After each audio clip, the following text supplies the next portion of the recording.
tujuan untuk memberikan perlindungan sosial bagi seluruh masyarakat dalam menghadapi berbagai resiko kehidupan. Baik, Bapak Ibu yang terkasih, sebelum kita memulai webinar kita pada siang hari ini, izinkan saya memperkenalkan diri. Saya Amanda Tiara Kusuma, selaku moderator merupakan mahasiswi dari Politeknik Kesejahteraan Sosial Bandung.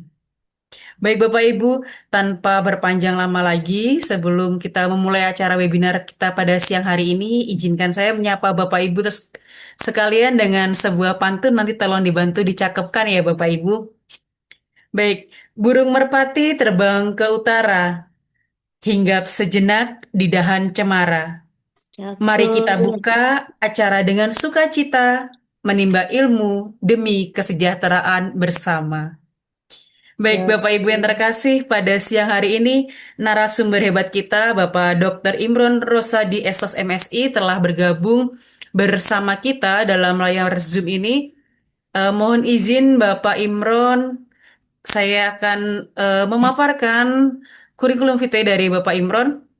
Bapak Ibu yang kami hormati, untuk memperdalam pemahaman kita, telah hadir bersama kita narasumber yang kompeten di bidang jaminan sosial. Ya, perkenalkan saya memperkenalkan narasumber kita. Beliau adalah Bapak Dr. Imron Rosadi, Esos MSI, yang saat ini menjabat sebagai sekretaris pada Dewan Jaminan Sosial Nasional. Kemudian juga beliau merupakan alumni dari Sekolah Tinggi Kesejahteraan Sosial Bandung yang memiliki kontribusi penting dalam pengembangan ilmu kesejahteraan sosial di Indonesia, khususnya dalam mencetak tenaga profesional pekerjaan sosial.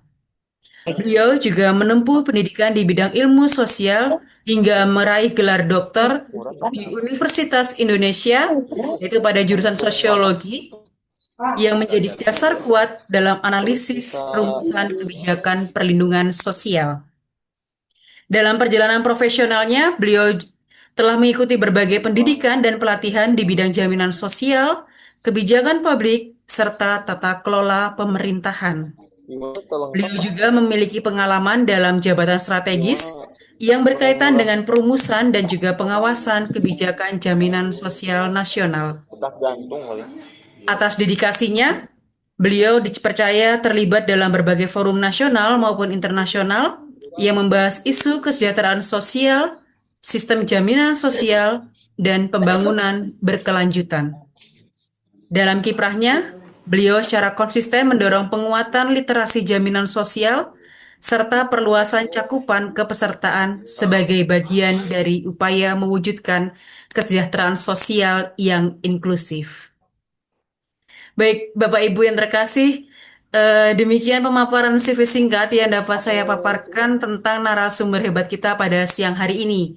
Pada kesempatan ini, beliau akan menyampaikan materi dengan topik yang sangat menarik, yakni adalah mengenal sistem jaminan sosial di Indonesia. Untuk itu, kepada Bapak Dr. Imron Rosadi, kami persilahkan untuk menyampaikan materinya. Waktu dan tempat kami persilahkan.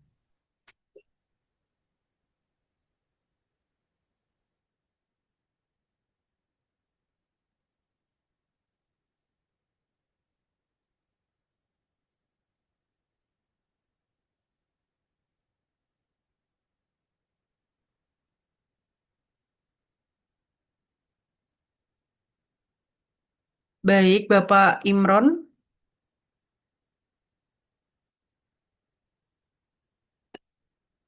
Baik, Bapak Ibu, mohon ditunggu sebentar. Sepertinya Bapak Imron terkendala oleh jaringan atau hal yang kurang diinginkan. Sebentar saya akan coba menghubungi kembali.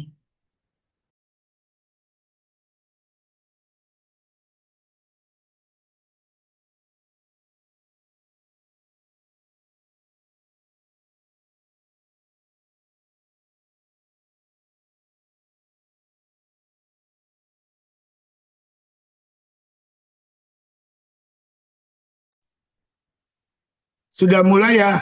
Oke, oke. Oke, ya Bapak. Iya, Selamat terima datang kasih. Pak Imron Rusadi. Ya, kita sudah waktu kami persilahkan Bapak. Oke.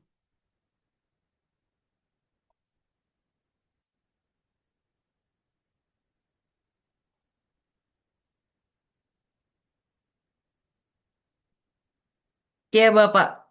Apakah share screen-nya sudah terlihat, Pak? Iya, terlihat ya Mbak Amanda Ya. ya. Baik, Bapak. Ya, Assalamualaikum warahmatullahi wabarakatuh. Selamat siang, salam sejahtera bagi kita semua.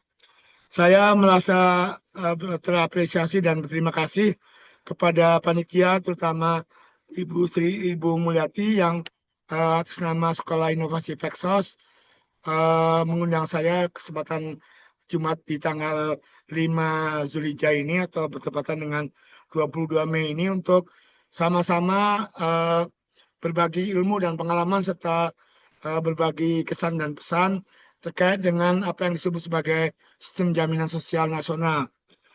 Terlebih dahulu saya disclaimer bahwa saya bukanlah pakar di dalam jaminan sosial nasional ini, hanya bekerja di Dewan Jaminan Sosial Nasional ini sudah setahun 6 bulan lebih, dan selama ini banyak belajar dari teman-teman, dari para anggota DJSN, dan dari stakeholder yang ada di DJSN dan di BPJS, serta komunitas yang lain yang ada di dalam sistem jaminan sosial. Oleh karena itu, disclaimer yang kedua, apa yang saya sampaikan ini sifatnya pemantik diskusi yang lebih kepada domain untuk mengenalkan sistem jaminan sosial nasional. Karena apa? Karena kita berasumsi dari pengalaman selama 2 dekade ini lebih ya, karena DJSN didirikan setelah adanya Undang-Undang Nomor 40 tahun 2004 tentang sistem jaminan sosial. Tahun 2007 berdirilah DJSN. Hampir 2 dasawarsa ini kita masih berasumsi bahwa jaminan sosial nasional belum terlalu dikenal luas oleh komunitas pekerja sosial yang ada di Indonesia, yang tercermin dari pertama belum banyak SDM lulusan kesejahteraan sosial maupun pekerjaan sosial yang berkiprah di dalam lembaga-lembaga dan stakeholder yang ada di uh, sistem jaminan sosial nasional, baik itu di BPJS, di DJSN, Dewan Jaminan Sosial, maupun di ekosistem yang lain. Yang kedua, uh, dilihat dari lintas profesi dan disiplin ilmu, kalau di apple to apple kan bandingkan dengan profesi dan disiplin ilmu yang lain, juga lulusan-lulusan pekerjaan sosial dan kesejahteraan sosial itu belum banyak mengisi dunia kerja di lembaga-lembaga dan stakeholder jaminan sosial nasional. Kalau di tempat kami di DJSN, selain saya dan ada junior saya baru lulus kemarin, Zize dan Mbak Iis, dari 40 orang itu baru 3 sampai 4 orang. Sementara di BPJS yang mempekerjakan 5.000 sampai 10.000 orang pegawai itu banyak didominasi oleh profesi atau latar belakang ilmu kedokteran, kesehatan masyarakat, hukum, ekonomi, dan yang lain-lain. Sehingga apa yang saya sampaikan di dalam sistem jaminan sosial ini betul seperti yang dengan judul mengenal sistem jaminan sosial nasional.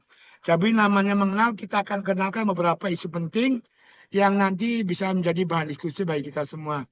Pertama, jangan lupa bahwa sistem jaminan sosial nasional itu di dalam landasan konstitusional dan landasan filosofisnya itu ada di dalam regulasi dan konstitusi yang ada di negara kita. Terutama di Undang-Undang Dasar 45 itu di pasal 28 H ayat 3 dan pasal 34 ayat 2 itu disebutkan betul bahwa kata-kata jaminan sosial itu ada. Kemudian di Undang-Undang Nomor 40 tahun 2004 dan Undang-Undang 24 tahun 2011 tentang SJSN dan tentang BPJS itu juga disebutkan bahwa sistem jaminan nasional itu adalah program negara untuk memberikan kata kuncinya perlindungan dan kesejahteraan sosial. Ini ada irisannya, ini ada perlindungan dan jaminan kesejahteraan sosial bagi seluruh rakyat Indonesia yang merupakan wujud untuk memenuhi kebutuhan hidup dasar yang layak apabila terjadi risiko sosial. Nah, apa saja risiko sosial itu? Sakit, kecelakaan, kehilangan pekerjaan, hari tua atau pensiun. Ini kan kalau kita belajar dari sekolah kita selama 4 tahun lebih, mungkin di S2 dan S3, maka risiko-risiko sosial ini yang menjadi lahan intervensi kita juga di pekerjaan sosial. Sehingga ada satu rumusan atau pahamnya berkaitan dengan konstitusi dan regulasi itu menyatakan demikian, serta profesi kita itu menyatakan demikian. Tidak ada keadilan sosial Ada. tanpa Ada lampu ya? pekerjaan sosial dan Lampu. kesejahteraan sosial. Tidak ada artinya pekerjaan sosial dan kesejahteraan sosial tanpa diwujudkan dalam satu sistem jaminan sosial nasional. Jadi jaminan sosial itu menjadi satu lahan ekosistem bagi terwujudnya kesejahteraan sosial dalam rangka mewujudkan keadilan sosial. Lanjut, Mbak. Mas. Itu ya.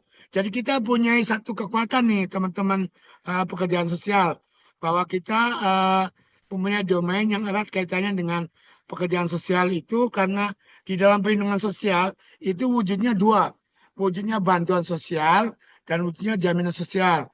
Nah kalau bantuan-bantuan sosial kita sudah kenal lah, yang kalau di lembaga pemerintahnya itu identik banget dengan Kementerian Sosial. Tapi kalau jaminan sosial yang usianya baru 2 dekade ini tidak bisa apple to apple dibandingkan dengan lembaga-lembaga bantuan sosial yang ada di Indonesia, filantropi dan lembaga-lembaga pemerintah di dalam kesejahteraan sosial itu dalam wujudnya disederhanakan oleh saya. Misalnya perlindungan sosial itu ada merupakan Awal-awal biasanya tuh. bantuan sosial dan jaminan sosial. Nah khusus untuk jaminan sosial itu wujud lembaganya ada di dua BPJS, Badan Penyelenggara Jaminan Sosial. Ada BPJS di bidang kesehatan, ada BPJS di bidang ketenagakerjaan.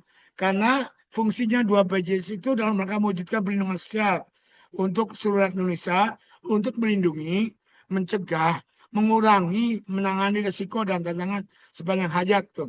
Sepanjang hayat tuh yang kita rentan dengan beberapa risiko sosial. Dari mulai usia anak-anak sampai usia lansia bahkan sampai nanti kita wafat. Itu semua di-cover oleh sistem jaminan sosial nasional yang ada di dua BPJS itu. Selain dari bantuan sosial yang selama ini kita kenal. Lanjut Mbak, Mas. Nah, kalau di dalam kerangka regulasi ada di dalam rencana pembangunan jangka panjang nasional di 2025 dan 2045, ketika Indonesia mau memasuki era Indonesia emas, itu yang namanya pembangunan SDM dan perlindungan sosial itu ada termaktub secara eksplisit di agenda nomor 1 di dalam regulasi sosial. Bisa kita baca itu sendiri ya. Yang ada 3 pilar itu ada kesehatan, sehat ya, ada kecerdasan dan terpelajar, berarti pendidikan, ada terlindungi dan sejahtera, ada di dalam isu-isu jaminan sosial dan bantuan sosial, ada di kementerian-kementerian atau lembaga-lembaga kesehatan, ketenagakerjaan, dan lembaga-lembaga kesejahteraan sosial atau sejenisnya. Itu ya, jadi erat sekali dengan profesi dan bidang pekerjaan kita ini. Isu-isu perlindungan sosial yang ada di dalam jaminan sosial dan bantuan sosial. Karena di dalam itu ada di domain pendidikan, di domain kesehatan, di domain sosial. Lanjut, Mbak. Sementara kita bisa baca ada program asas dan prinsip dalam sistem jaminan sosial itu sendiri. Nah, yang paling bisa kita operasionalkan tuh di program ini. Jadi dalam sistem jaminan sosial itu programnya ada beberapa hal. Pertama program health and safety itu di dalam jaminan kesehatan nasional. Kita kalau mengalami sakit, semoga tidak memberatkan kita ya, itu di cover oleh health and safety system. Kemudian di dalam engineering itu ada di dalam program-program jaminan kecelakaan kerja. Dan ini ada di dalam program-program sifatnya saving untuk jaminan tabungan di hari tua, ya berupa jaminan pensiun, juga ada program-program untuk jaminan kematian.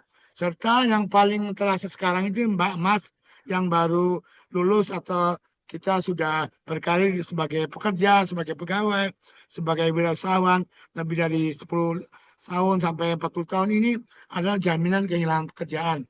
Baik itu karena faktor luar maupun faktor dari dalam sendiri. Sementara aset dan prinsip itu sangat erat kaitannya dengan nilai-nilai kita di kesejahteraan sosial, pekerjaan sosial tuh. Nilai-nilai kegotong royongan, ada nirlaba, keterbukaan.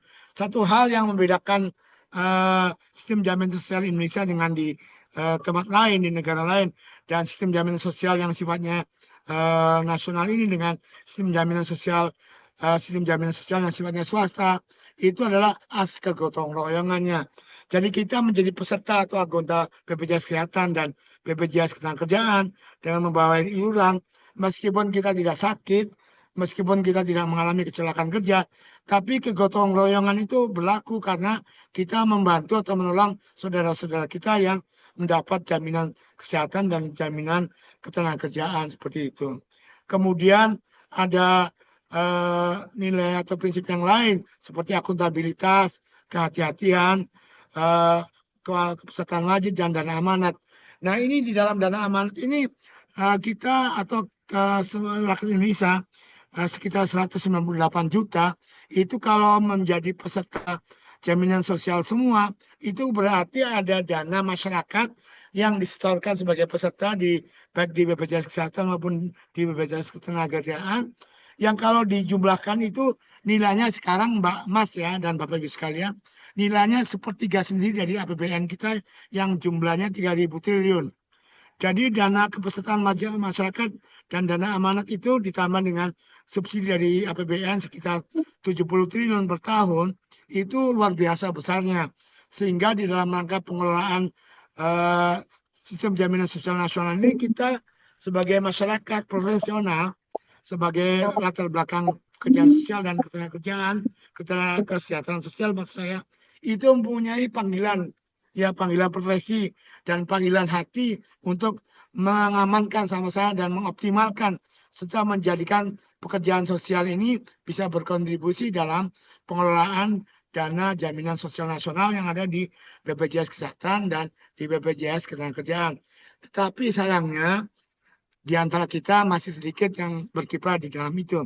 Saya sendiri ibaratnya ya Mbak Cak Nona ini kawan saya waktu kita kuliah ini masih di Bengkulu atau di Jambi atau di Palembang nih Cak Nona ini dan teman-teman yang lain. Sayangnya kontribusi kita itu mendapat satu tantangan karena itu tadi kita harus mengasah keterampilan dan nilai-nilai pekerjaan sosial kita di dalam dunia pekerjaan. Sehingga kita atau saya setuju kalau ada yang mengatakan begini, kuliah atau kesadaran kita sesungguhnya adalah ketika kita menghadapi kehidupan yang nyata ini. Kehidupan yang nyata di dunia pekerjaan, di masyarakat, dan di rumah tangga. Oleh karena itu, teman-teman sekalian, kita perlu mengoptimalkan kontribusi kita di dalam sistem jaminan sosial nasional ini bersanding dengan profesi-profesi kesehatan, profesi-profesi kedokteran, profesi-profesi ekonomi dan keuangan dan lain-lain segala macam. Lanjut Mbak, Mas. Ini bagian dari pembangunan sumber daya manusia. Kemudian hal-hal yang menjadi tantangan dalam penyelenggaraan sistem jaminan sosial nasional itu adalah literasi kita terhadap hal yang berkaitan dengan kepesertaan. Terutama di nomor 2 itu kepatuhan iuran dan perluasan cakupan serta literasi dan pemahaman. Karena sementara ini ya banyak tantangan kita untuk menjadi peserta itu kesadaran kita, kemampuan untuk membayar iuran dan kemampuan untuk membayar iuran. Jadi kalau kemampuan itu berdasarkan berkaitan dengan kemampuan ekonomi dan keuangan, tapi kalau kemauan berkaitan dengan kesadaran kita dalam rangka apa, kepentingan apa, manfaat apa kita mengikuti BPJS dalam sistem jaminan sosial nasional ini. Boleh jadi kita duitnya banyak ya, tapi kita enggan atau malas mengikuti kepesertaan di dalam sistem jaminan sosial nasional melalui 2 BPJS itu karena kita nggak merasakan manfaatnya. Baru kita merasakan ketika kita mengalami kecelakaan, misalnya ketika kita sudah pensiun, ketika kita jatuh sakit dan segala macamnya. Jadi tantangannya itu di dalam diri kita sendiri secara SDM sebagai peserta. Nah, apalagi di dalam literasi keuangan. Ini di dalam survei OJK, literasi asuransi itu masih di bawah literasi perbankan. Karena tidak bisa tangible ya, tidak bisa diukur dengan manfaat yang nyata kalau kita belum merasakan akibat dari manfaat yang dirasakan oleh kita kalau kita mengikuti asuransi sosial yang ada di BPJS Lagi ke sini. Kesehatan dan Oh ya. Ketenagakerjaan itu. Lanjut Mas, Mbak. Nah ini ya kita kembali ke 9 prinsip SDSN dan ada 96 profil pelajar Pancasila juga di mahasiswa. Jadi letak literasi jaminan sosial itu kalau mau diterapkan, bahkan saya mengatakan Bu Mul ya dan teman-teman, kalau mau meningkatkan literasi jaminan sosial di dunia pendidikan, mulai dari pendidikan usia dini, mulai dari PAUD, kemudian mulai dari SD, dari SMP, dari SMA, dan terakhir ada di kita di prodi-prodi kesejahteraan sosial dan pekerjaan sosial. Saat ini setelah tahun lebih kita melakukan pengembangan kurikulum jaminan sosial nasional. Salah satu di antaranya di sekolah kita ya di Politeknik Kesejahteraan Sosial dan di prodi-prodi kesejahteraan serta di prodi-prodi yang ada ekonomi dan kesehatannya. Ada di Unpad itu prodi kesehatan sosial. Kemudian ada di UNER itu di ekonomi dan di tempat-tempat yang lain. Pada intinya kita ingin memperluas dukungan masyarakat di dunia pendidikan terutama agar jaminan sosial ini menjadi sesuatu kebutuhan yang nyata dan mendapat dukungan luas dari seluruh masyarakat Indonesia. Lanjut Mas, Mbak. Nah ini konseptualnya lanjut saja, nanti bisa dibaca.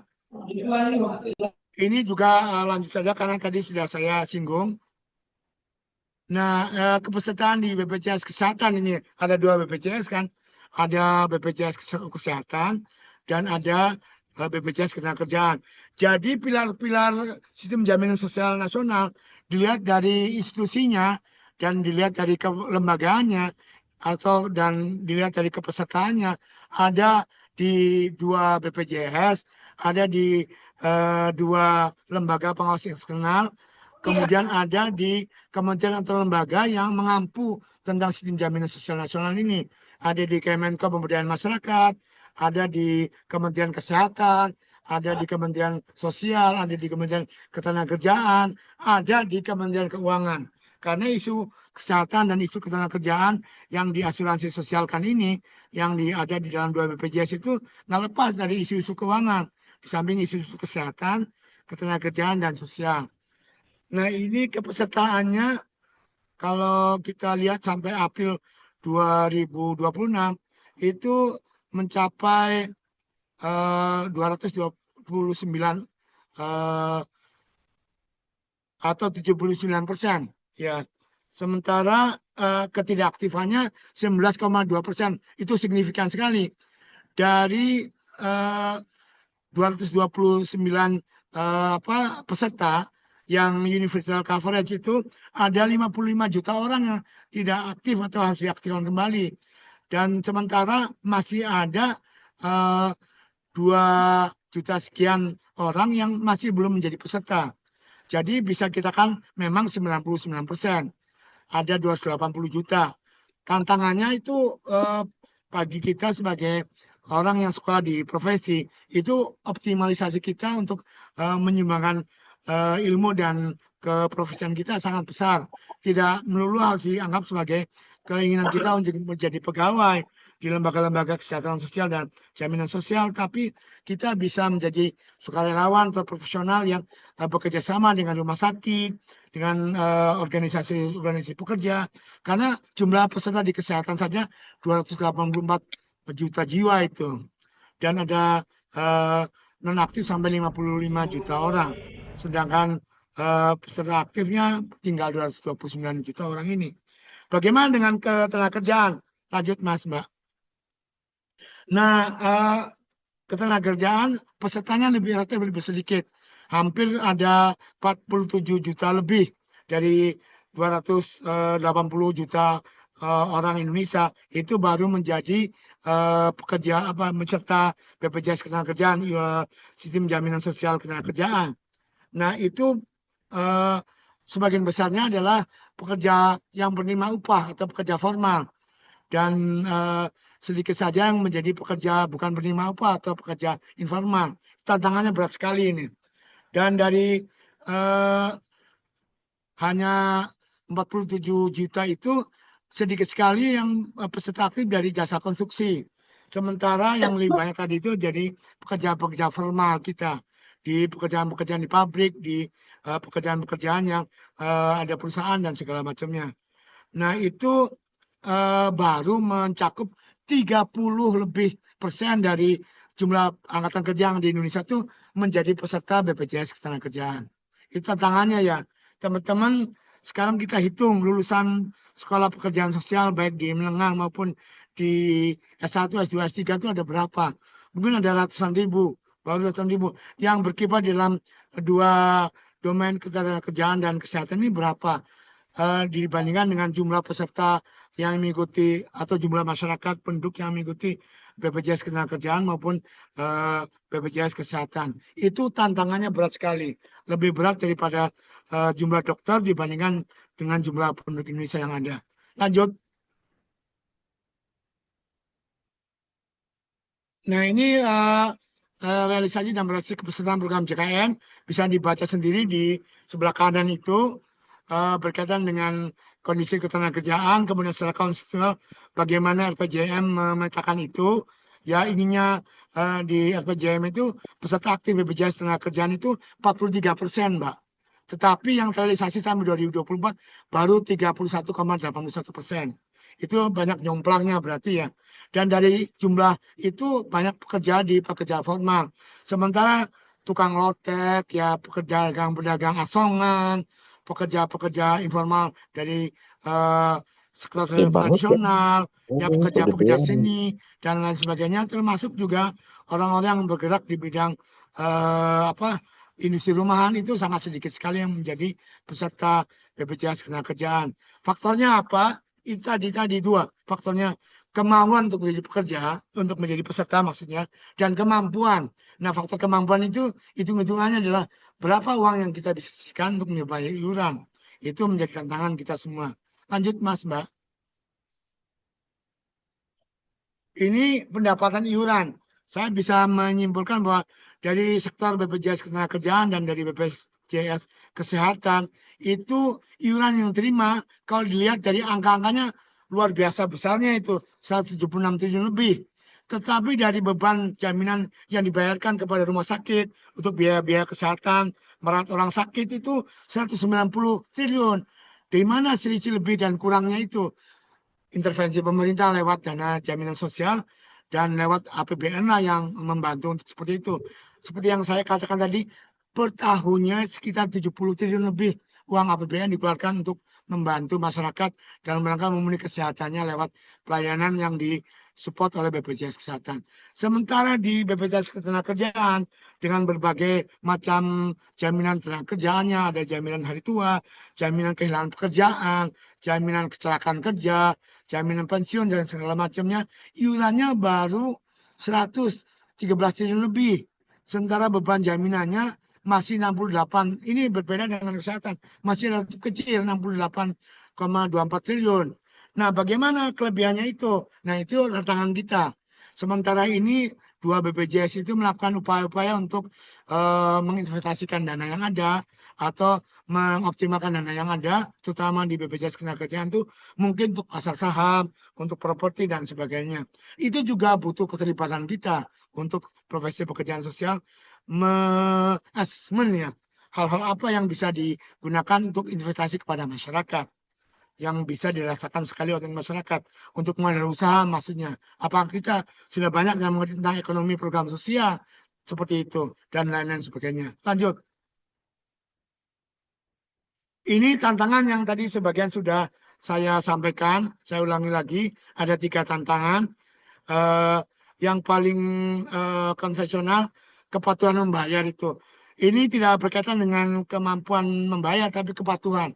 Kadang-kadang kita orang berpunya juga kepatuhan membayarnya rendah atau mengalami tantangan karena masih banyak kebutuhan yang lain. Dianggap iuran BPJS itu bukan merupakan suatu kebutuhan yang mendesak. Sementara tantangan yang lain adalah yang paling ke depan yang menjadi tantangan kita adalah minimnya literasi dan pemahaman peserta terhadap sistem jaminan sosial. Seolah-olah sistem jaminan sosial itu menjadi beban dan hanya ada kalau kita mengalami hal-hal yang berkaitan dengan risiko kehidupan. Dan yang lain-lain seperti di tenaga kerja tadi, perluasan jaminan kepesertaan itu menjadi satu hal yang challenge banget bagi kita semua. Lanjut, ini pentingnya literasi, kita tidak usah membahas terlalu ini, tapi real need-nya adalah bahwa kita penting untuk menumbuhkan literasi jaminan sosial ini dari mulai tingkat pendidikan lulusan dini sampai ke tingkat pendidikan tinggi. Karena apa? Pada ujungnya kitalah pembelajar kehidupan ini yang menjadi aktor maupun menjadi objek dari sistem jaminan sosial. Mau tidak mau kita harus memilih menjadi subjek supaya jaminan sosial itu mendapat support dan menjadi bagian inherent dari kehidupan kita, bukan menjadi faktor luar yang memberatkan. Lanjut. Ini pertumbuhan beban jaminan sosial luar biasa nih, bisa dibaca itu ya. Rata-rata klaim per bulan itu dibandingkan dengan rata biayanya itu klaimnya sampai 8,59 triliun untuk kesehatan aja. Sementara di satu keseluruhan setiap tahun itu 1.200 lebih triliun untuk beban jaminan kesehatan, biaya jaminan kesehatan. Nah, dari 1.000 triliun itu juga tantangan di dunia nyata, di rumah sakit, di fasilitas kesehatan, di tenaga-tenaga kesehatan dan kedokteran, di sarana-sarana kesehatan, itu tantangan kita nanti bisa dikoreksi ya, adalah fraud, kecurangan ya. Kecurangan apa yang dilaporkan dengan apa yang dilakukan tindakan atau yang dibayarkan atau yang dilayani, itu menjadi tantangan kita bersama. Dilihat dari angka-angkanya itu serem sekali dan itu menjadi suatu hal yang tidak kecil, malah itu signifikan. 1.000 triliun kita olah, kita gunakan untuk kesehatan masyarakat, untuk menjamin atau menanggulangi risiko kecelakaan di dalam dunia kerja dan lain sebagainya. Sementara klaimnya per bulan itu besar sekali. Kemampuan negara, kemampuan masyarakat itu kalau bisa dirata-ratakan, kalau ada dana yang masih tersisa itu mungkin baru untuk 3 bulan yang akan datang. Tidak bisa sampai setahun kita bisa mempunyai dana seperti itu. Sehingga subsidi, suntikan dana pemerintah, dan kesadaran masyarakat membayar iuran itu luar biasa dibutuhkannya. Lanjut. Nah, saya ingin mengoptimal kembali bahwa kalau untuk BPJS Kesehatan, manfaat kesehatan itu sudah jelas. Kalau kita sakit, layanan kesehatan itu ada bisa dilihat dari rumah sakit yang bisa melayani kita, juga bisa dilihat dari jenis-jenis penyakit yang bisa dilayani di cover dari BPJS Kesehatan, dari iuran dari jaminan kesehatan nasional. Sementara dari coverage untuk jaminan ketenagakerjaan itu seperti yang tadi saya sampaikan, mulai dari jaminan kecelakaan kerja, jaminan pensiun, jaminan hari tua, jaminan kehilangan pekerjaan, dan segala macamnya. Sehingga manfaatnya itu kalau boleh disimpulkan terkait dengan kehidupan kita sehari-hari, terkait dengan masa depan kita. Bukan hanya masa depan ketika kita lansia, tapi masa depan ketika kita sudah meninggal, kita mewariskan hal itu kepada keluarga kita. Insya Allah kalau kita ikut 2 BPJS ini, ahli waris kita tidak terlantar sekolahnya, tidak terlantar sekolahnya, tidak terlantar rawatan kesehatannya. Itu manfaat yang bisa saya simpulkan. Lanjut. Ini saya simpulkan saja, untuk kesehatan itu sampai sekarang kalau boleh dihitung kalkulasi, itu karyawan dari mulai BPJS Kesehatan Pusat sampai ke cabang, dari mulai Sabang sampai Merauke, itu butuh 10.000 orang. Ada di 127 kantor cabang, ada di 388 kantor kabupaten kota. Sementara kantor wilayahnya kalau ikutin provinsi atau provinsi-provinsi besar, lebih dari 30 kantor wilayah. Nah, persoalannya dari 10.000 pegawai itu berapa orang yang berasal dari disiplin ilmu dan latar belakang profesi, pekerjaan sosial atau kesejahteraan sosial. Itu pertanyaan retoris yang harus ada pada kita. Selama ini kita baru memasuki sektor-sektor dalam tanda kutip ya tradisional, sektor-sektor yang konvensional di Kemensos, di lembaga-lembaga pornografi, di LKS. Sementara di domain-domain jaminan sosial nasional itu banyak dikuasai oleh sektor-sektor kesehatan dan kedokteran, sektor-sektor keuangan, profesi-profesi keuangan, latar belakang pendidikan ekonomi, kesehatan masyarakat, aktuaria, dan sebagainya. Itu tantangan bagi kita semua. Lewat webinar Sekolah Literasi, Sekolah Inovasi ini, saya menghimbau kepada teman-teman untuk menyebar kita berlomba-lomba dalam kebaikan di berbagai sektor yang ada di sistem jaminan sosial nasional. Lanjut, kalau di tenaga kerjaan tidak berbeda jauh. Ini 6.150 orang karyawan di BPJS Kesehatan. Sementara coverage-nya ada 40 juta orang. Jadi kalau tidak menjadi karyawan, tantangannya kita juga bisa mendampingi, melakukan pendampingan. Fungsi-fungsi intervensi pekerjaan sosial mikro, meso, bisa kita gunakan itu. Mendampingi organisasi-organisasi pekerja, organisasi-organisasi pemberi kerja untuk bisa literasi ke pesertaan jaminan sosial kesehatan dan ketenagaannya lebih baik lagi. Itu ya tantangannya. Lanjut. Saya pikir ini manfaatnya bisa diilustrasikan di hari tua, ketika kita sakit, untuk ahli waris, dan lain-lain sebagainya. Penutup, saya ingin menghimbau kepada diri saya sendiri dan kepada teman-teman. Saya ingat pada waktu tahun 2000, ketika saya baru 6 tahun selesai sekolah dari STKS, waktu itu ada satu paradigma yang ditengahkan pada tahun itu, tahun-tahun awal 2000, akhir-akhir tahun 90-an, innovation or die, ya, inovasi atau mati. Kalau kita mengikuti sekolah inovasi pekerjaan sosial ini, semangatnya adalah, atau pesan yang dibawa adalah, kita harus selalu memperbaiki diri, memperbaharui diri, karena kalau kita tidak bisa memperbaiki diri, kita akan menjadi latar belakang atau halaman depan sejarah pekerjaan sosial dan sejarah kontribusi pengabdian profesi-profesi di Indonesia.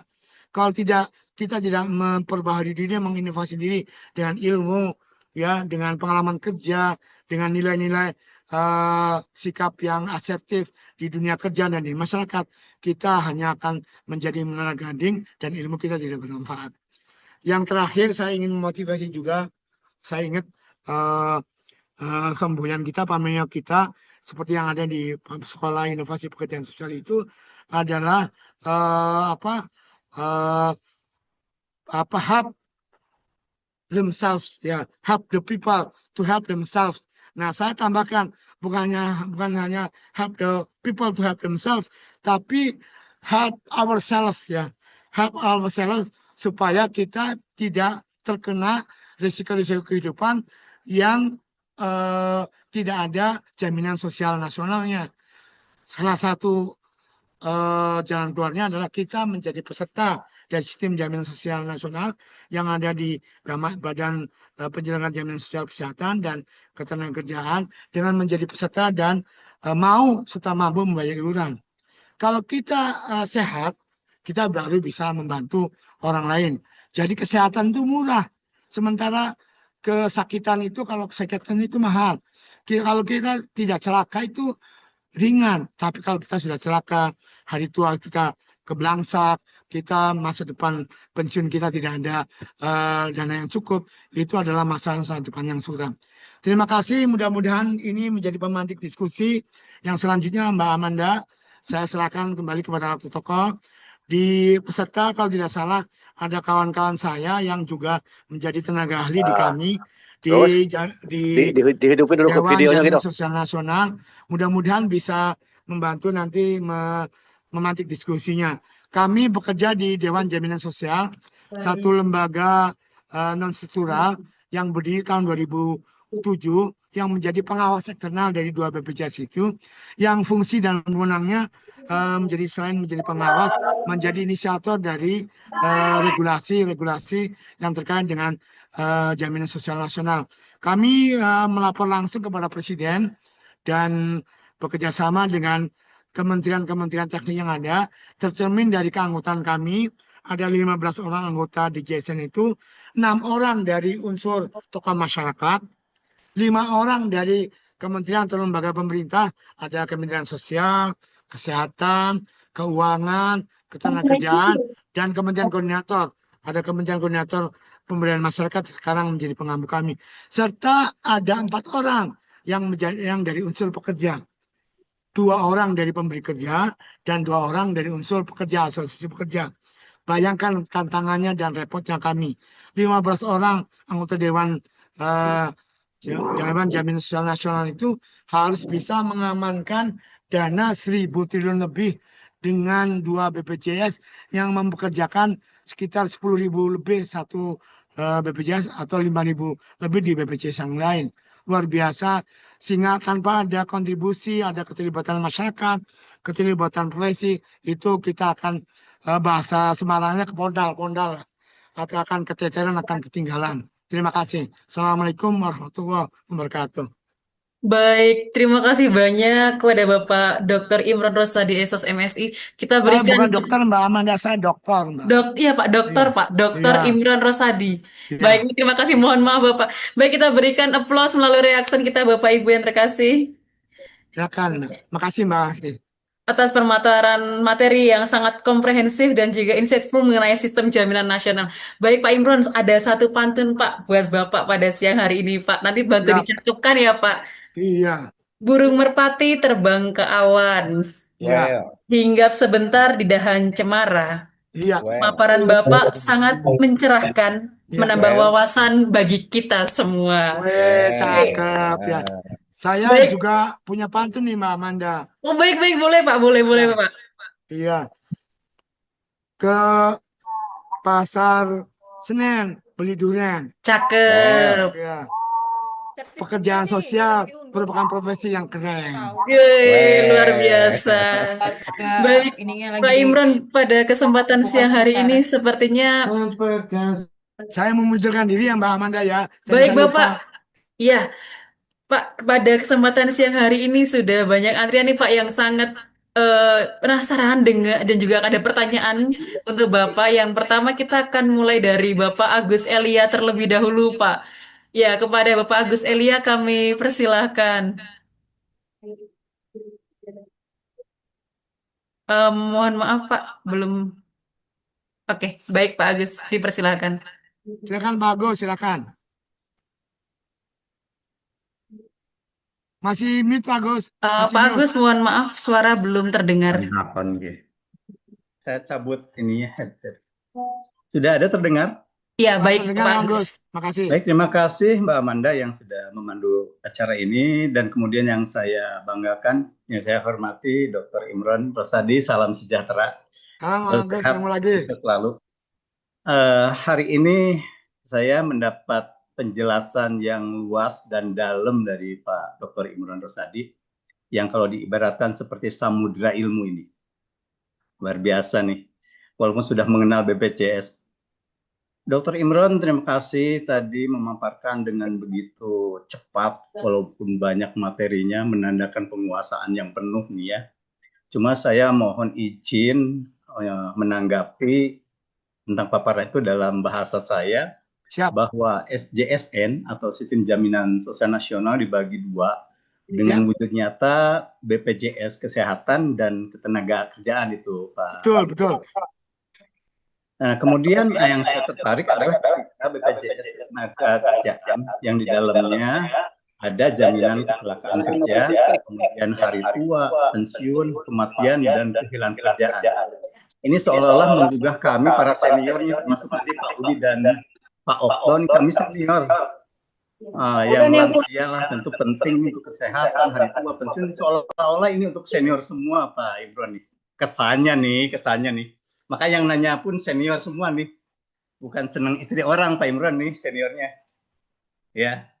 Nah, pertanyaannya adalah saat ini Pak Imron saya sedang menggawangi kemahasiswaan dan alumni. Dan di dalamnya ada Career Development Center tugas saya, Pak Imron. Iya, Career Development Center ya. Jaminan yang tadi saya katakan ketenaga kerjaan seolah-olah untuk mengantisipasi resiko ketika hilang pekerjaan. Seolah-olah. Nah, yang saya pertanyakan adalah ketika kami bergerak untuk memberdayakan alumni yang secara nyata masih ribuan orang yang belum mendapatkan pekerjaan. Pertanyaannya, apakah ada sistem jaminan sosial bagi mereka yang justru bukan kehilangan tetapi resikonya juga tidak mendapatkan pekerjaan bahkan sampai tua ini untuk kerja sosial? Satu. Yang kedua tentu tadi menariknya adalah ketika Pak Imron langsung menyampaikan peluang bahwa kok pekerja sosial kurang ya masuk sebagai pegawai dari BPJS, padahal begitu banyaknya peluang kerja itu pegawai itu. Ini menarik dan ini mudah-mudahan betul-betul memotivasi para pekerja sosial. Terima kasih untuk perhatiannya dengan peluang kerja itu, Pak Imron. Nah, yang paling menarik lagi, Pak Imron dan rekan-rekan sekalian, adalah bagaimana sih sistem jaminan sosial nasional itu merespon potensi calon penerima manfaat dari BPJS ini sendiri. Ini calon, karena selama ini seolah-olah individual. Ini seolah-olah BPJS ini sasarannya adalah individual dan tentu secara seolah-olah formal. Sedangkan di masyarakat lokal atau kearifan lokal ada sistem jaminan sosial tradisional, misalkan iuran atau arisan ibu-ibu nih. Itu kan di samping kearifan lokal yang sudah tersebar juga sebagai calon. Apakah bisa menjadi sasaran inovasinya? Katanya tadi kan inovasi, kalau nggak ada inovasi mati. Inovasinya ketika ada potensi lokal, banyaknya arisan ibu-ibu, kemudian ada kumpulan-kumpulan tukang ojek, baik mangkal pun online, supir-supir, apakah juga ini menjadikan peluang? Nah, itu mungkin inovasi yang ingin saya tanyakan, apakah sampai ke arah sana? Demikian Pak Imron juga ini, apakah inovasi apa dari sistem jaminan sosial nasional untuk memerangi Bank Emok, Pak Dr. Imron? Saya rasa pertanyaan ini menjadi penting karena sampai sekarang masih intensif dan maraknya gempuran dari Bank Emok. Demikian, terima kasih Dr. Imron, salam sehat dan rekan-rekan semua. Wassalamualaikum warahmatullahi wabarakatuh. Salam warahmatullahi wabarakatuh. Silakan Bu Moderator, Mbak Amanda. Iya, baik. Terima kasih banyak Pak Agus untuk pertanyaannya. Bisa langsung dijawab saja Pak Imron untuk satu pertanyaannya. Iya, nanti saya minta kalau ada rekan-rekan tenaga ahli bisa menambahkan apa yang saya jelaskan itu ya. Yang pertama, Kang Agus, terima kasih atas pencerahannya. Jadi dalam ilmu filsafat itu sebenarnya kalau orang bertanya itu sebenarnya memberikan juga insight kepada kita bahwa itulah jawaban yang ada di dalam pertanyaan itu, ya Mbak ya. Jadi Kang Ya. Agus itu bertanya sekaligus memberikan peluang jawaban kepada kita. Pertama, tentang kepesertaan Kang Agus. Jadi prinsipnya karena ini dua badan penyelenggara publik untuk menjalankan sistem jaminan sosial namanya BPJS Kesehatan dan BPJS Ketenagakerjaan, itu bisa dilayani kita kalau kita menjadi peserta. Kalau kita menjadi peserta baru kita mendapat layanan itu, ya. Nah, supaya bisa menjadi peserta itu kita membayar iuran. Kalau orang mampu bayar iuran mandiri namanya Pak Kang Agus dan teman-teman yang lain. Kalau orang-orang fakir miskin dan anak terlantar segala macam itu ada skema negara itu yang namanya bantuan penerima iuran BPI. Ya, dan di dalam di dalam BPJS Tenagakerja ada pekerja-pekerja sektor informal itu yang mendapatkan seperti pengurus-pengurus atau pegawai panti itu mendapatkan bantuan subsidi penerima upah. Ya, sama seperti bantuan sosial, tapi digunakan untuk yang pertama fakir miskin untuk kesehatan, yang kedua untuk pekerja-pekerja informal yang tercatat bekerja tapi nggak cukup duit untuk menjadi peserta. Nah, itu ada skemanya, nanti kita bisa lihat di Google atau di materi yang lain. Itu prinsipnya. Jadi bagi kita lulusan yang tidak bekerja atau yang seumur hidup nganggur atau yang masih sekolah, itu kemanfaatannya bisa didapatkan dari dua skema itu. Kalau orang tuanya ikut asuransi sosial BPJS Ketenagakerjaan, jaminan ketenagakerjaan dengan membayar uang tertentu setiap bulan, kemudian anaknya masih belum cukup umur, belum bekerja, tapi masih kuliah atau eh, masih sekolah, itu ada yang namanya jaminan hari tua atau jaminan kehilangan pekerjaan atau jaminan kematian. Itu manfaatnya ada itu.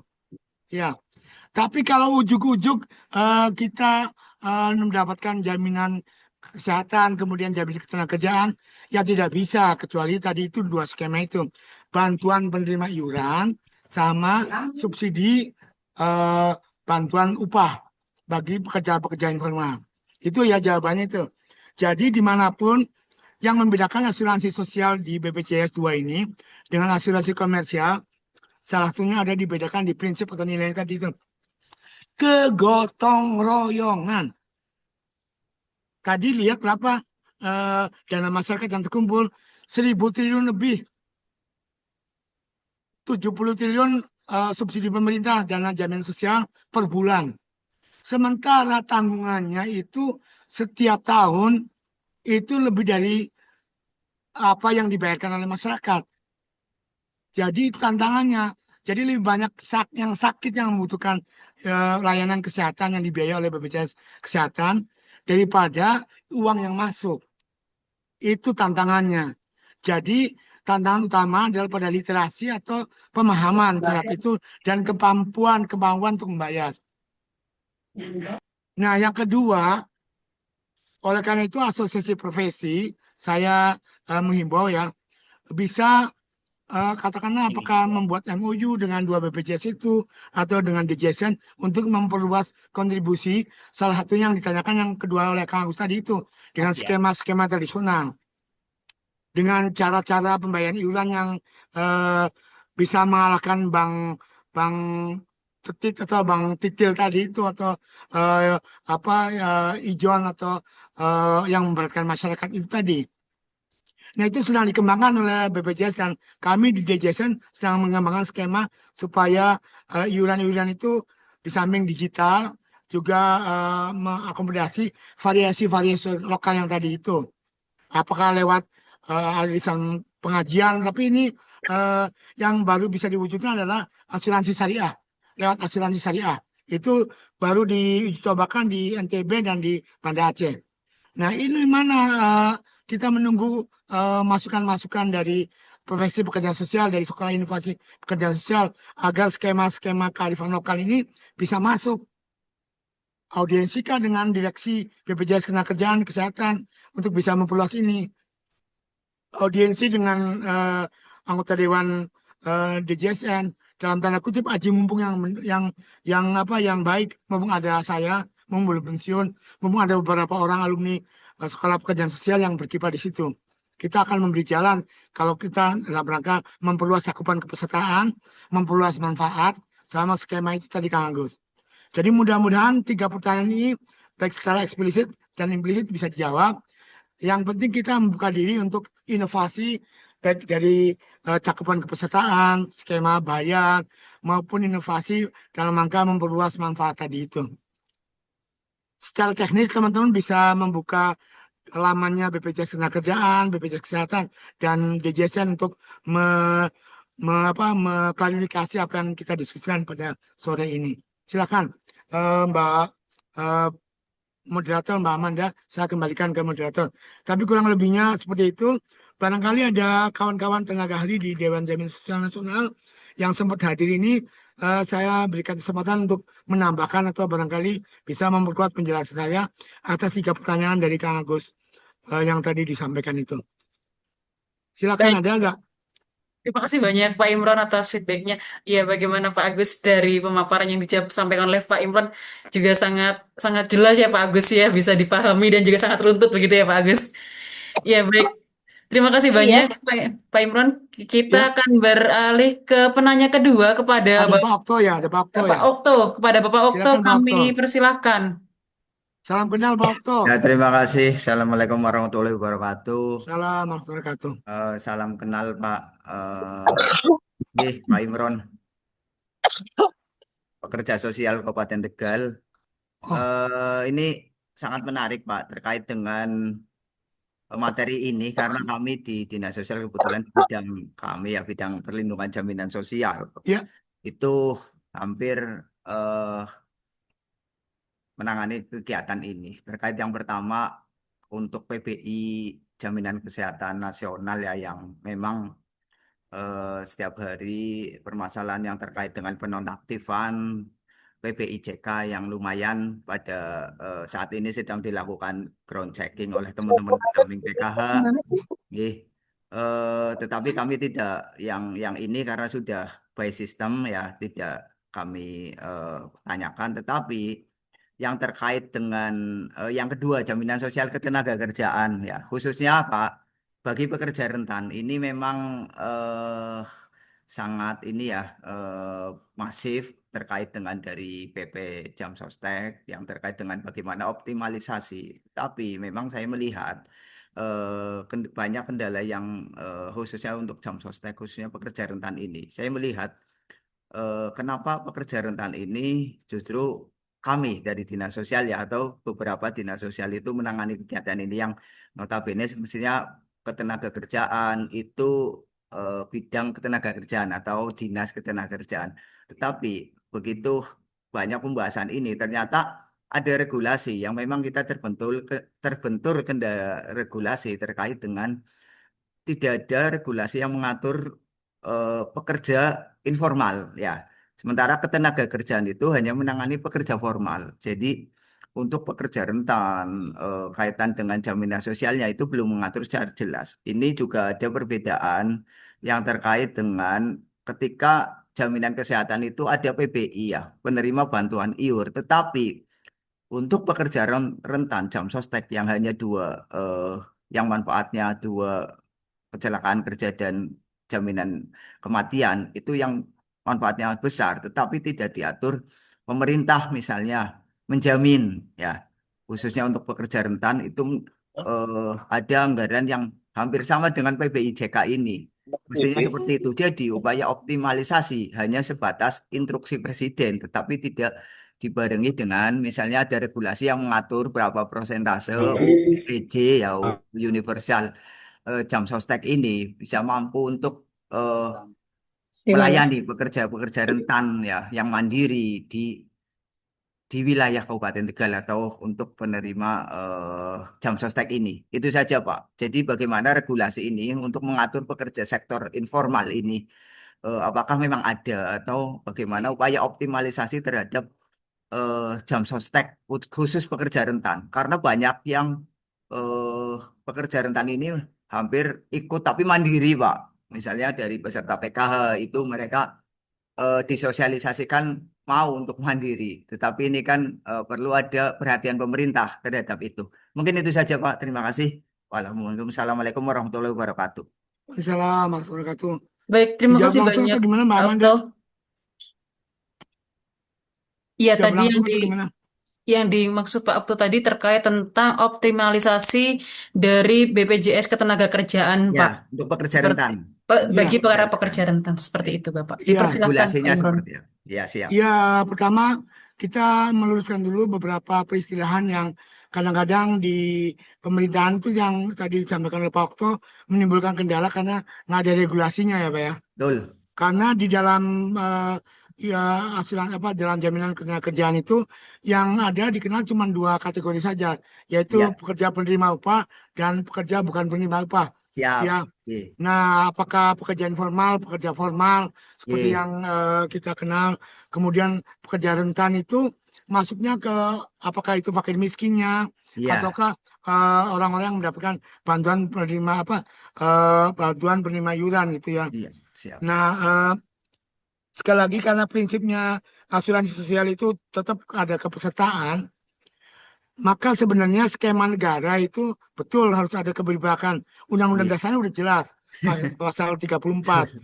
Tetapi Oke. turunan ke bawahnya itu dari mulai eh, undang-undang undang-undang, kemudian peraturan pemerintah, kemudian peraturan presiden dan ke bawahnya sampai ke keputusan menteri yang tidak masuk dalam hierarki undang-undang. Itu memang seperti yang Pak Okto katakan tadi, itu menjadi tantangan kita semua.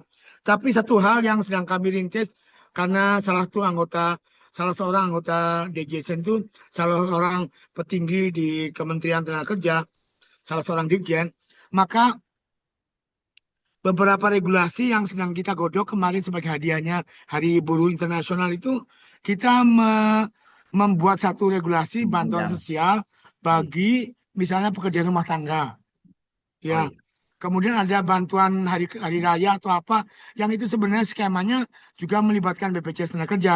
Cuman memang tantangannya adalah kita belum secara sistematis dalam skema jaminan sosial nasional itu, Pak Okto, kita akui seperti itu. Nah, Siap. moving forward ke sana ya.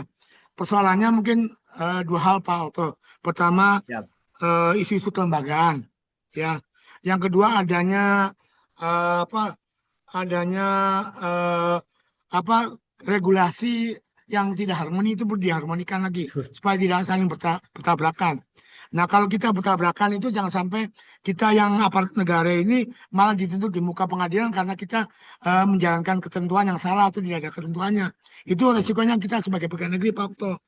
Kalau Iya. nggak ada ketentuannya, kalau kita melakukan akobrat atau modifikasi, itu juga nanti salah. Jadi persoalannya pada advokasi kebijakan.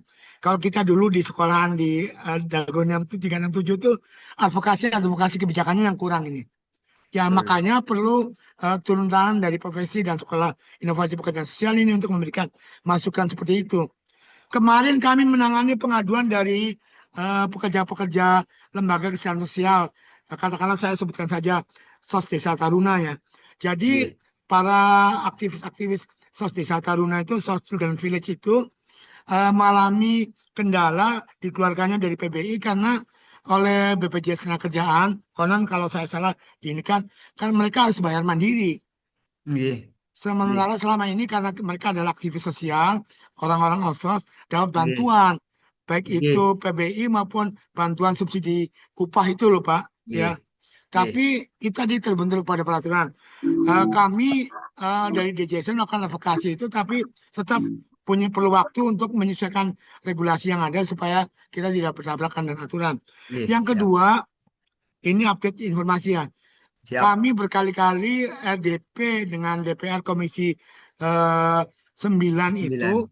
dan kemarin untuk mengantisipasi akses dari reaktivasi Iya. 10 juta orang PBI. penerima Iya. bantuan upah yang diubah itu, yang ada datanya di Kemsos dan di Sikenji, Pak. kesehatan. Di Sikenji Kalau ada. BPJS itu tinggal terima bayar dari data yang ada di DTSN Iya. itu, Mas atau Pak Oto. Iya. Nah, itu juga tantangan. Kemarin kami turun ke lapangan dan ya Indonesia ini luas sekali, 10 juta orang yang status Dinonaktifkan. PBI-nya diperbaharui itu. Kalau dikumpulkan tuh se-Jakarta loh, penduduk Jakarta semua loh, hilang semua. Yang tadinya dia dibayar Wah, negara, cek jantung, cek ginjal, iya, ya Pak. penyakit-penyakit itu betapa kagetnya, sehingga DPR menyarankan kepada kita pemerintah itu untuk memberikan sosialisasi literasi, sama memberikan ini jeda waktu. Jangan langsung ujuk-ujuk diputus ya. Ada Betul, jeda Pak. waktu 3 bulan, 3 setengah bulan. tahun gitu ya. Itu yang Permensos sedang 3 kita, 2006 itu. iya, itu Nah, sedang berjalan Pak. Semoga sistemnya semakin baik. Tapi siap. percayalah, kami di DJSN sesuai dengan wewenangnya itu menginisiasi kebijakan-kebijakan yang berpihak pada rakyat. Oleh karena itu perlu masukan, di samping perlu pemasukan seperti yang Siap. disampaikan oleh Pak Oto ini. Ngerti Siap. ya Pak Oto bedanya pemasukan dengan masukannya? Kalau Siap. masukan tidak selalu harus berupa uang, Pak Oto. Kalau Iya, Pak. pemasukan itu tadi, kita perlu mendorong pemerintah untuk memperkuat dana jaminan sosial supaya tekornya, nyomplangnya, iuran itu tidak membebani anggaran negara. Oke, Jadi Mas, keaktifannya, Pak. iya kasih. UHC-nya kan sudah terpenuhi, tapi keaktifannya berkurang di Itu bawah dia, Pak misalnya Okto tahu persis 60%. itu ya. Oke. Itu dua hal faktornya, kemauan untuk membayar sama kemampuan. Kalau orang-orang seperti kita kayaknya faktor yang kedua itu, kemampuan membayar. Betul. Boro-boro bayar iuran untuk hidup sehari-hari aja susah katanya. Bisa. Iya, jadi sebenarnya itu beberapa hal dalam rangka mensejahterakan itu menjadi tantangan kita. Kalau kemauan untuk membayar, ya itu tadi, orang yang berpunya, orang yang berduit, tidak selalu mereka itu mau membayar karena bisa jadi mereka enggan, tidak merasakan manfaatnya. Ah, males, karena sisanya gotong royong. Saya Siap. nggak pernah sakit kok, bayar terus gitu ya. Oke. Yang kedua, karena sifatnya gotong royong, mereka juga boleh ikut asuransi komersial, bukan Iya. asuransi sosial. Jadi kadang-kadang ya banyak faktor lah. Ya. Teman-teman TA kalau ada di sini, Pak Sadan atau tang lain boleh menambahkan apa yang saya sampaikan. Ya, Pak. Terima kasih Pak Okto ya. Siap. Kurang Oke. lebih seperti itu. Mohon maaf kalau ini bukan untuk memuaskan Pak Okto dan teman-teman, Oke. karena saya bukan harus pemuas ya. Jangan sampai saya puas menyampaikan, tapi Pak Okto jadi lemas begitu ya. Karena jawaban Siap. saya tidak memberikan harapan Terima masa kasih, Pak. depan Oke. begitu. Terima kasih, Pak Dokter. Baik, Silakan. terima kasih banyak Pak Imron Baik, untuk Pak Chef. jawabannya. Ya, kita pada siang hari ini masih ada 3 penanya secara langsung, Pak. Monggo Masih Mbak ada Amanda. dari Bapak Udi Sahudi dari Kuningan. Ya, Pak Udi, kami persilahkan Pak Udi. Assalamualaikum warahmatullahi wabarakatuh. Waalaikumsalam Selamat, warahmatullahi wabarakatuh. Apa kabar Pak Udi? selamat siang untuk semuanya. Salam sejahtera. Pertama, berang diri nama saya di Saudi, Pak, dari Kuningan. Kebetulan saya TKSK Kecamatan Cidahu, Kabupaten Kuningan. Pertama, terima kasih ini ke Sekolah Inovasi yang selalu rutin mengajak kami, teman-teman TKSK, untuk mengikuti di Sekolah Inovasi ini. Dan juga terima kasih juga para narasumber, Pak Dr. Ron, atas share ilmunya. Pertanyaan saya mungkin ini ada hubungannya dengan Pak Okto, hampir ya, hampir mirip.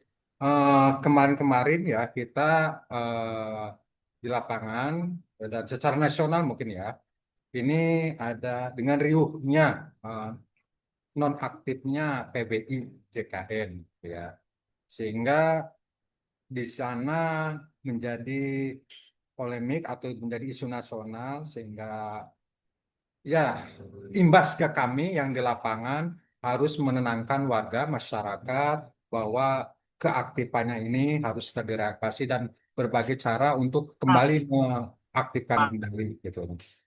Nah, pertanyaannya atau bukan pertanyaannya ya, sehingga dalam hal ini saya memohon ya, ketika ada hal-hal isu nasional yang strategis seperti nonaktifnya BPJS ini, saya minta semua stakeholder yang terlibat itu untuk menenangkan masyarakat gitu ya.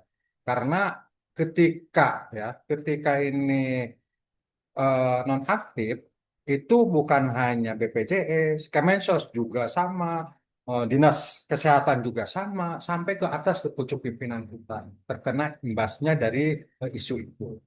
Dan juga perlu diketahui per hari ini ya, mulai kemarin bulan Mei pertengahan kemarin, kami di lapangan ya, TKSK dan juga teman-teman dari penamping PKH itu dengan BPS mulai sudah ground check gitu PBI yang kebetulan yang di ground check itu kurang lebih untuk Kabupaten Kuningan aja sekitar 28.000, Pak.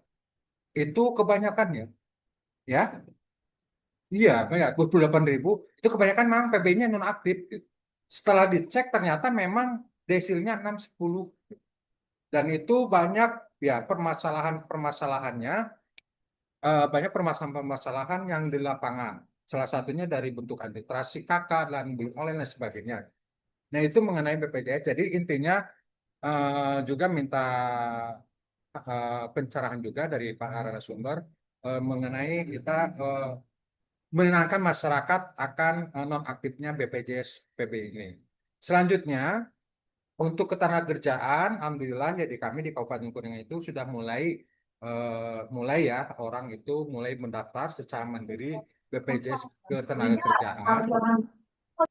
Cuman ini dilalahnya ketika seseorang KPM ya itu mencoba untuk mendaftar BPJS Ketenagakerjaan mandiri. Triwulan kemudian bansosnya terhentikan. Nah, sehingga jadi bumerang ke kami. Tuh, gagal BPJS Ketenagakerjaan, bansos saya jadi terhenti. Waduh, ini masalah lagi. Nah, gitu. Mungkin hal ini mohon share-nya dari teman-teman lainnya juga, terutama dari sumber. Ini kami di lapangan harus bagaimana gitu ya.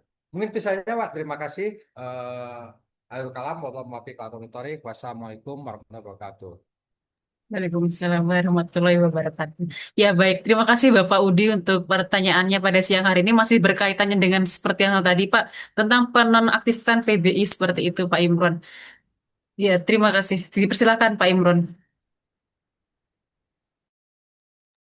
Mohon maaf Pak Imron masih di mute. Betul. Terima kasih Mbak Amanda. terkait dengan himbauan dari Pak Udi, masukannya bahwa semua stakeholder di BPJS, di kesehatan, di sosial, punya kewajiban untuk menjelaskan, menenangkan, dan memberikan pencerahan kepada masyarakat terkait penonaktifan PPI. Itu juga kami ditegur oleh DPR, Mbak. Karena kemarin itu kejadiannya sekonyong-konyong setelah ada penonaktifan itu eh, status kepesertaannya dihentikan sehingga ada orang lagi mau operasi harus bayar sendiri, betapa syoknya itu. Sudah syok kena penyakit, juga syok harus menyediakan uang. Itu pelajaran yang berharga bahwa kita tidak memperhatikan faktor sosial dan faktor psikososial dari para peserta itu. Sehingga apa yang saya sampaikan itu menjadi catatan besar bagi kami dan bagi kita semua. Bahwa untuk penonaktifan DPR dalam RDP yang ketiga kemarin, bulan Februari itu, memberikan waktu 3 bulan sebelum dinonaktifkan itu memberitahu dengan berbagai macam skema dan media supaya tidak asal di data DTSN aja adanya, tapi ketika ditembuskan ke BPJS, ke fasilitas kesehatan, membuat shock dari penerima PBI yang memang mungkin secara hasil pendataan ground check di lapangan seperti yang tadi Pak Udi katakan, memang sudah tidak masuk lagi desil 1 sampai desil 4 yang tidak mampu gitu ya, yang miskin, yang hampir miskin, dan yang katakanlah setengah miskin, tapi sudah mulai mampu. Nah itu persoalannya ke masalah sosialisasi, waktu dan caranya. Itu Pak Udi, terima kasih. Termasuk juga yang terkait dengan subsidi bantuan penerima upah itu tadi. Persoalannya di kita itu antara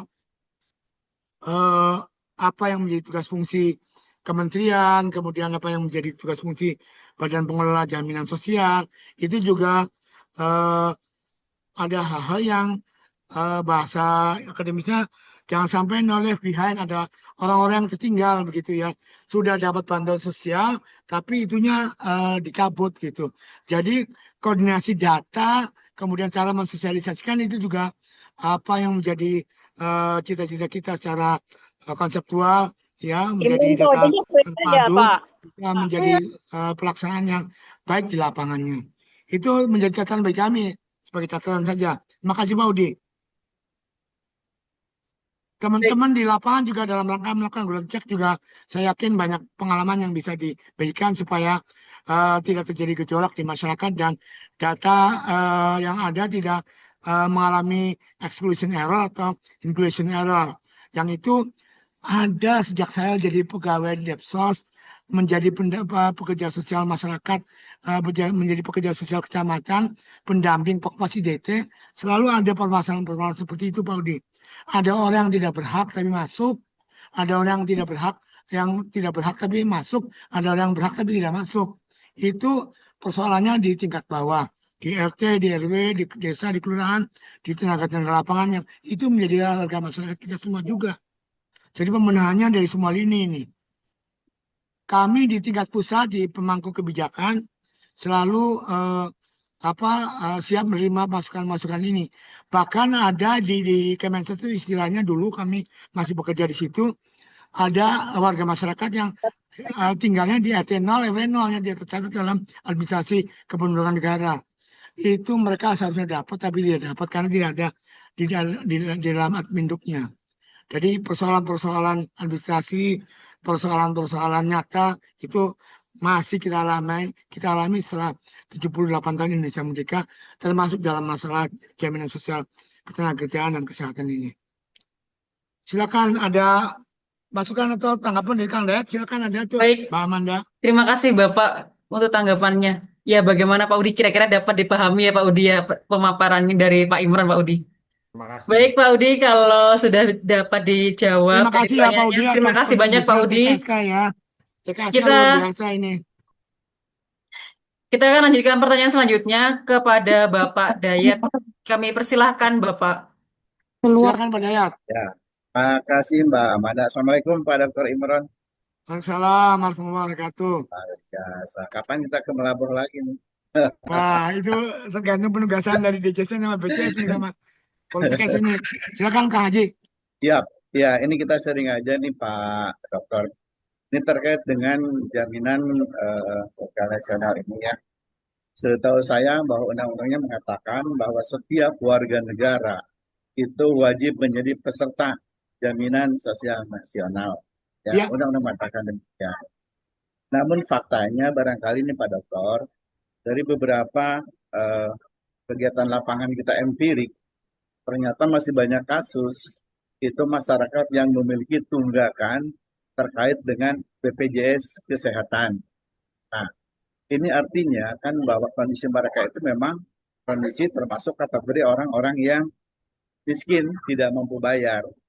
Di sisi lain, nih, dulu dia tidak masuk DTKS, kalau sekarang mungkin dia tidak masuk DTSEN.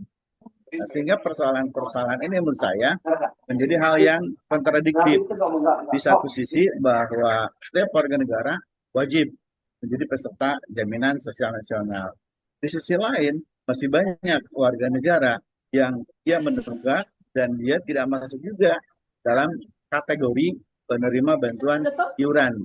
Nah, hal ini tentu juga menjadi ironis barangkali ya kalau menurut saya, bagaimana antara kewajiban tetapi mereka juga menunggak. Nah, ada yang saya tahu memang ada kebijakan dari BPJS itu semacam diskon, tetapi tidak semua full. Nah, saya pernah nangin kayak kasus di Kalimantan Barat, kemudian di Garut, di Subang. Hampir rata-rata, nih Pak Imron, banyak kasus-kasus di masyarakat terkait dengan kesehatan. Mereka itu ada yang tidak punya BPJS, padahal dia masuk kategori miskin.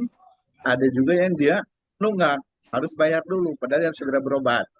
Nah, kenapa gitu maksud saya, negara tidak membuat kebijakan seperti pajak, pemutihan, ya pemutihan saja misalnya kan.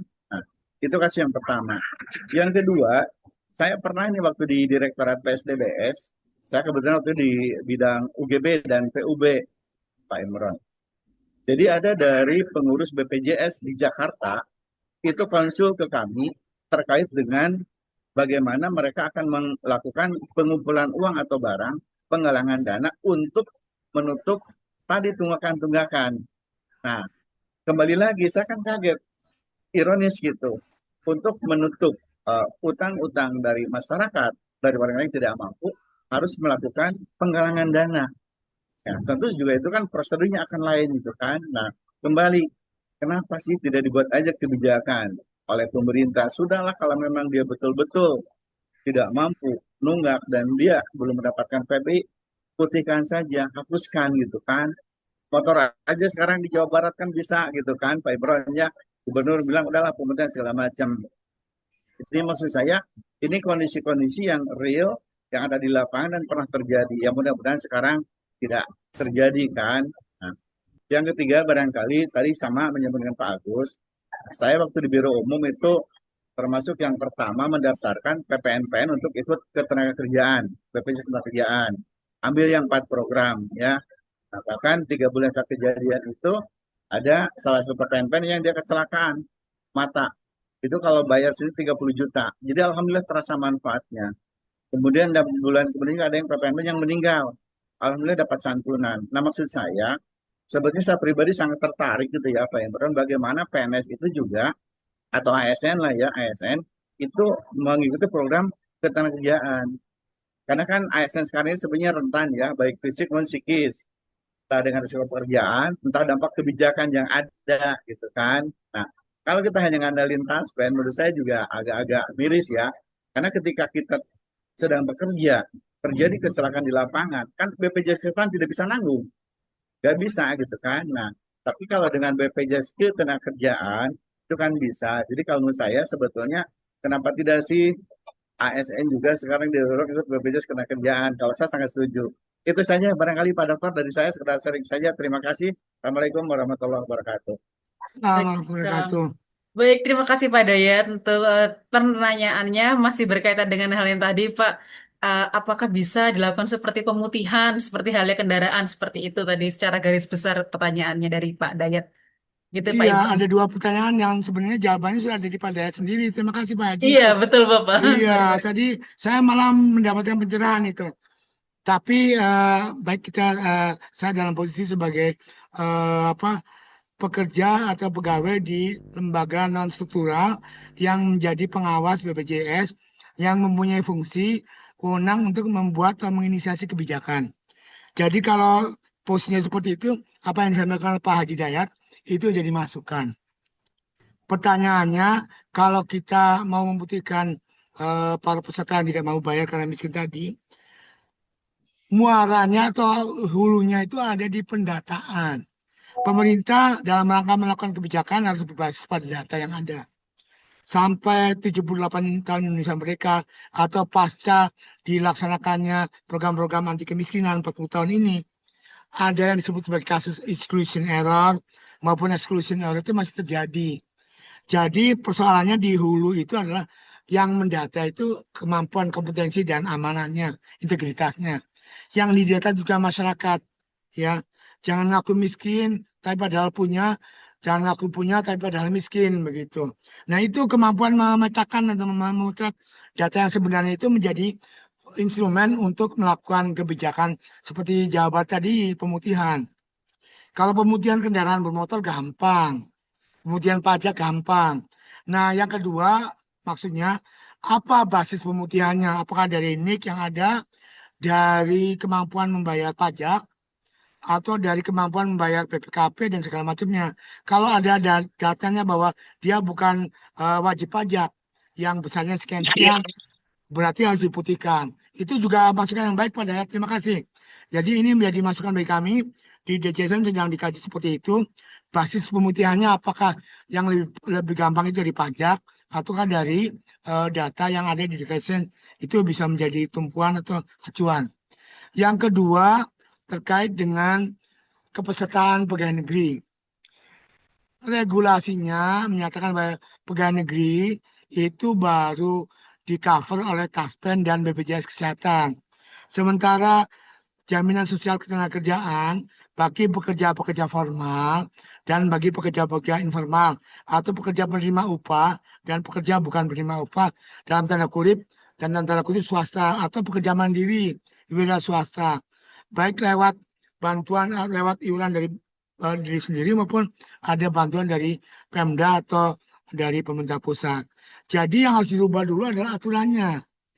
Kalau pegawai negeri diperbolehkan untuk menjadi peserta JKK, JKN, jaminan kematian, jaminan kehilangan penghasilan, asuransinya berarti bisa 2-3, itu bisa 4 malah. Ikut BPJS Kesehatan, ikut asuransi JKN, ikut asuransi jaminan ketenagakerjaan JKT, ikut asuransi Taspen. Ya, sementara beban anggaran pemerintah untuk mensubsidi orang-orang yang tidak mampu tadi luar biasa beratnya. Jadi jangan sampai ini juga memberatkan secara fiskal pada rakyat. Jadi kebijakan-kebijakan penghapusan, kemudian kebijakan-kebijakan perluasan cakupan peserta juga harus diperhitungkan secara aktuaria juga, bukan hanya secara sosial. Tapi disiplin ilmu aktuaria, kemudian disiplin ilmu fiskal itu berperan. Dalam kerja-kerja kami, para aktuaria, para ahli-ahli fiskal ekonomi itu dilibatkan. Otoritas Jasa Keuangan, ya BPK, BPKP, bekerjasama dengan DJSN itu untuk menghitung tadi semua itu Pak Dayat. Terima kasih tapi masukannya menjadi penguat nanti ide dari masyarakat seperti ini bisa diwujudkan atau tidak. Itu Mbak Amanda. Baik, terima kasih banyak Pak Imron untuk feedback dari Pak Dayat, yang juga tadi 3 pertanyaan dari Pak Dayat secara tersirat juga sudah dijawab langsung dari Pak Iya. Dayat. Ya, terima kasih banyak Pak Dayat untuk bisa berpartisipasi. Untuk pertanyaan terakhir kita ada dari Bapak Prasetyo, Pak, dari Dinsos Kalimantan Tengah. Iya, Kepada silakan Pak Pras. Pak Pras dipersilahkan. Baik, terima kasih Sister Amanda, Kang Imron yang saya banggakan nih, kakak kelas. Siap, terima kasih Pak Pras. Ya, Kang, ya. Dulu kalau ketika masih ada dana rekon, ya sekitar tahun 2010-an lah gitu, Kang, masih ada mungkin Kang Imron masih ingat adanya Askesos, Kang. Iya. Jadi asuransi kesejahteraan sosial. Saya pikir juga model ini sebetulnya mirip-mirip dengan BPJS Ketenagakerjaan. Karena pada waktu itu yang menjadi sasarannya adalah warga masyarakat yang bekerja di sektor non formal seperti itu, misalnya pedagang sayur, pedagang bakso, gado-gado keliling seperti itu. Nah, mungkin waktu itu karena dibiayai melalui dana dekon ya, sehingga seiring dengan sekarang dana dekon mulai dihapuskan, jadi ketika program itu akhirnya menghilang seperti itu.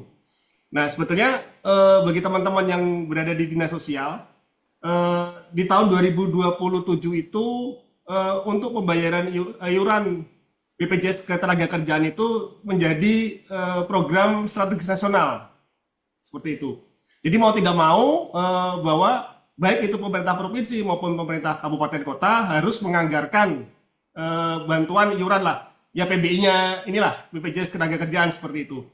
Karena itu pun sudah difasilitasi di ICPD, di aplikasinya ICPD ada penambahan sub kegiatan baru yaitu pemberian bantuan iuran untuk pekerja non formal seperti itu. Kemudian untuk pendanaan ya, mungkin ya sekarang ini kita lagi tahu bahwa negara kita lagi krisis seperti itu, termasuk di APBD pun ya sangat berat untuk menambah anggaran baru seperti itu, Kang. Tetapi kita tahu bahwa banyak CSR yang masih bisa kita manfaatkan, ya bahkan sekarang pun di Pemda-Pemda itu mulai memanfaatkan cukai rokok sebagai untuk membayar di BPJS Kesehatan, ya. Kemudian Basnas juga kelihatannya sudah membuka peluang. Mungkin kita ketika punya data yang bisa kita ambil dari DTSN, mereka pekerja di sektor non formal yang berada pada desil 1 sampai 2 itu bisa kita sodorkanlah data itu, ya. Tapi kita mungkin harus melakukan kerjasama dulu dengan BPJS Ketenagakerjaan untuk mengetahui warga dari desil 1 sampai 2 ini mana yang belum terdaftar sebagai peserta BPJS Ketenagakerjaan seperti itu. Supaya tidak terjadi tumpang tindih seperti itu. Jadi kita pemadanan data dulu, ya. Kemudian mereka yang belum menjadi peserta BPJS Ketenagakerjaan yang berada pada desil 1 sampai 2 bisa kita usulkan sebagai calon penerima PBI-nya BPJS Ketenagakerjaan seperti itu. Kemudian mungkin ini Kang yang menjadi perdebatan kemarin ketika kami berdiskusi dengan BPJS Ketenagakerjaan juga Dinas Tenaga Kerja, pemahaman pengertian tentang PBPU, pekerja bukan penerima upah. Nah, sekarang kalau kita pikir mana ada orang yang bekerja tanpa menerima upah, Kang? Mungkin ini istilahnya harus diseragamkan atau diganti lah. Orang bekerja kan pasti menerima upah seperti itu. Makanya untuk pekerjaan non formal itu apakah dibuatkan istilah baru? Ya, artinya tetap mereka bekerja di sektor non formal. Ya. Walaupun pekerjaan upah itu kan sebetulnya ketika kita bekerja kepada perusahaan atau bekerja kepada orang lain, kita bekerja kepada mereka, kemudian kita mendapatkan penggantian lah berupa upah seperti itu. Mungkin itu aja Kang sekitar sharing dari kami Kang. Terima kasih. Terima kasih Suster. Ya, makasih Mas Terima Pras. kasih Pak Pras Ya, pertanyaannya. Ya, dipersilahkan Pak Imron terkait tadi tentang nomenklatur juga ya Pak Pras bagi pekerja ya. non-upah seperti itu. Baik, dipersilahkan Bapak Imron. Saya setuju dua-duanya itu masukan dari Pak Pras juga pencerahan bagi saya dan bagi kami menjadi masukan mengenai peristilahan yang ke nomor 2 itu luar biasa karena itu berasal dari regulasi yang sangat yang lama dan sangat bernuansa pada dunia kerja yang membedakan antara penerima upah dan bukan penerima upah, bukan berdasarkan kategori formal informal, tapi berdasarkan pemilik usaha dan bukan pemilik usaha.